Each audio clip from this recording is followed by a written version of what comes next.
You're lying awake at 3 in the morning, staring at the ceiling, and your mind is racing through every possible financial disaster.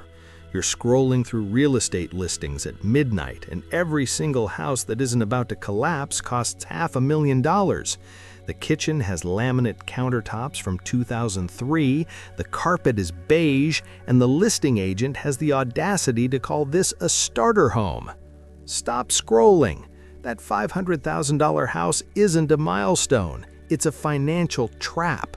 My name is Nick, and today we're going to do something that real estate agents genuinely hate. We're running the real math on who can actually afford a $500,000 house in 2026. In dozens of U.S. markets right now, $500,000 is the baseline for a 1,200 square foot box with a yard the size of a beach towel. The median household income in America is around $84,000, which means we're asking people to buy homes that cost 6 times their annual income. If that ratio sounds insane to you, congratulations, you're paying attention. The mortgage broker says you're approved, and your parents say they did it on way less. But the reality is that everyone is lying to you about what affordable actually means. The down payment wall. Look, let's get real for a second. The old rule was 20% down, which on a $500,000 house is $100,000 in cold, hard cash. The median savings account in America has around $8,000 in it. So you aren't just a little short, you're $92,000 short. Even if you manage to save 10% of your gross income, which almost nobody does, it would take you 12 years to save that down payment, assuming prices don't keep climbing. Most people skip the 20% and put down 5% or 10% instead, which immediately unlocks a poverty tax called private mortgage insurance, or PMI. You end up paying an extra $200 to $400 every single month for insurance that protects the bank, not you, simply because you weren't wealthy enough to start with. The monthly bleed. Let's break down the actual monthly bill for this starter home. With a $450,000 loan at current interest rates, your principal and interest land around $2,850. But you don't just pay the bank. You have to pay the city, the insurance company, and the house itself. Property taxes will eat about $500 a month. Homeowners insurance has skyrocketed thanks to climate change, adding another $300. Then there's maintenance, the thing everyone forgets until the water heater explodes at 11 p.m. on a Sunday. The general rule is to budget 1% of your home's value per year for repairs, which is another $417 a month for a $500K house. The $187,000 requirement. Wait, stop right there. Add those numbers up: mortgage, taxes, insurance, maintenance, and PMI. Your total monthly housing cost is now sitting at roughly $4,367. Financial advisors say you shouldn't spend more than 28% of your gross income on housing. To hit that 28% mark with a $4,367 payment, you need to be making roughly $187,000 per year. Even if you use the bank's more aggressive 43% debt-to-income rule, you still need $150,000 annually. Only 10 to 20% of U.S. households make that much money, which means 80% of the country cannot comfortably afford this baseline house. The Johnsons case study. Let's look at a household we'll call the Johnsons, 2 working professionals pulling in a combined $160,000 a year. They are solidly upper middle class and should be comfortable, right?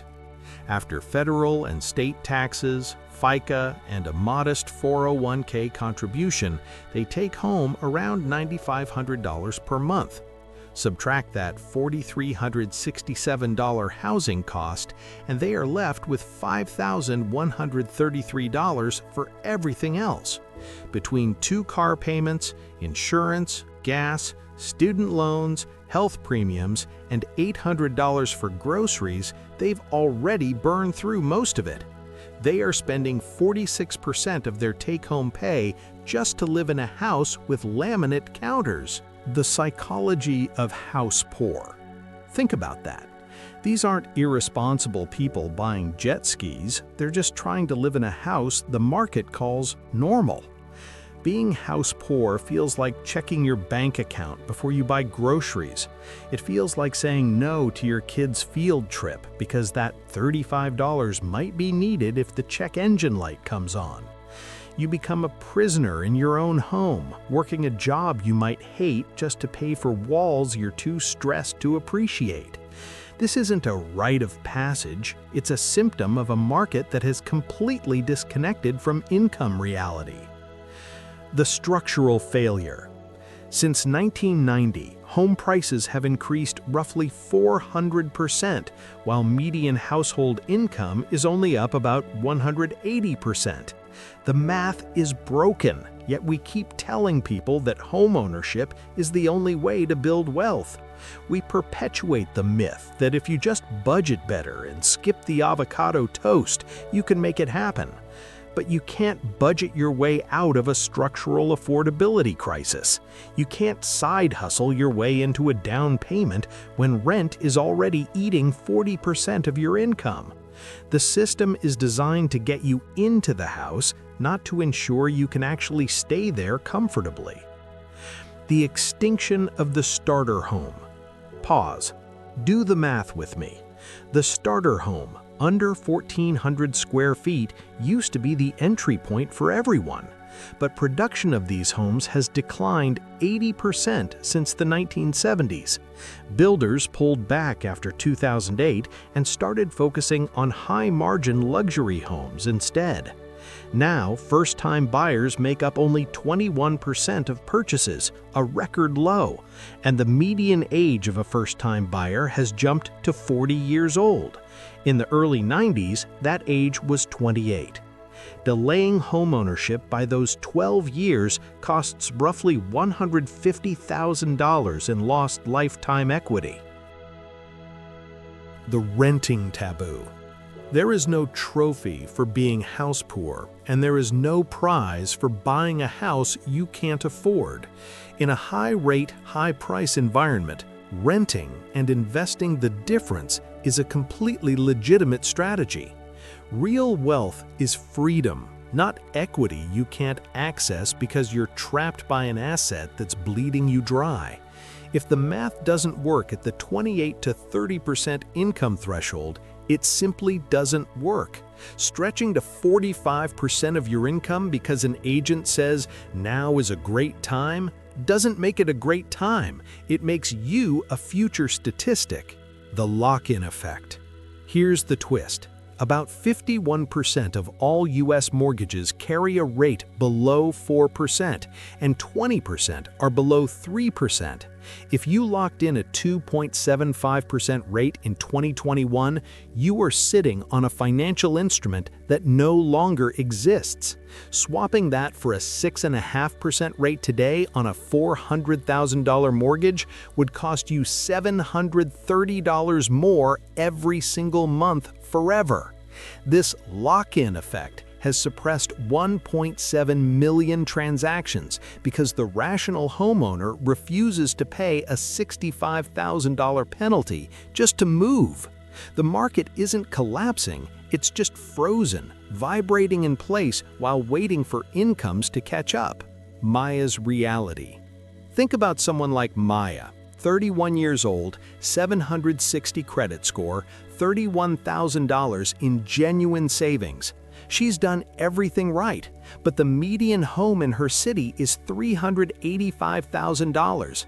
With taxes and maintenance, her monthly cost would be $3,100, which is 65% of her take-home pay. She cannot afford the house not because she's irresponsible, but because the math is cruel. It feels like being responsible by every measure and still being systematically kept out of the thing your parents treated as a basic expectation. The adulting myth. Let's be direct. We have normalized financial desperation and rebranded it as adulting. We've agreed to pretend that struggling to afford a basic house is a rite of passage rather than a symptom of a broken system. Your parents bought a house that cost 3 times their income.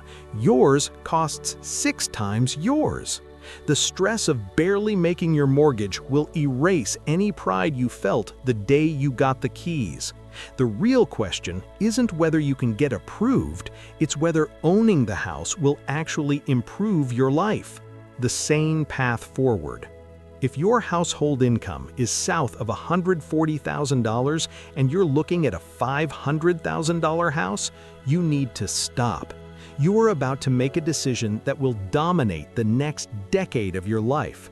I don't care what the broker says you qualify for. The bank's risk tolerance and your ability to live a life are not the same calculation. Find the number where you can pay the mortgage, handle the maintenance, save for emergencies, and still occasionally remember what it feels like to not be stressed about money. For most people, that number is nowhere near $500,000. The CTA. Real wealth is having margin in your budget so you can invest consistently. If you want to see the exact step-by-step sequence for where your money should go so you don't end up house poor, check out my video on the smartest order to invest your money. Hit the subscribe button, give this a thumbs up if you're done with the collective financial insanity, and I'll see you in the next one.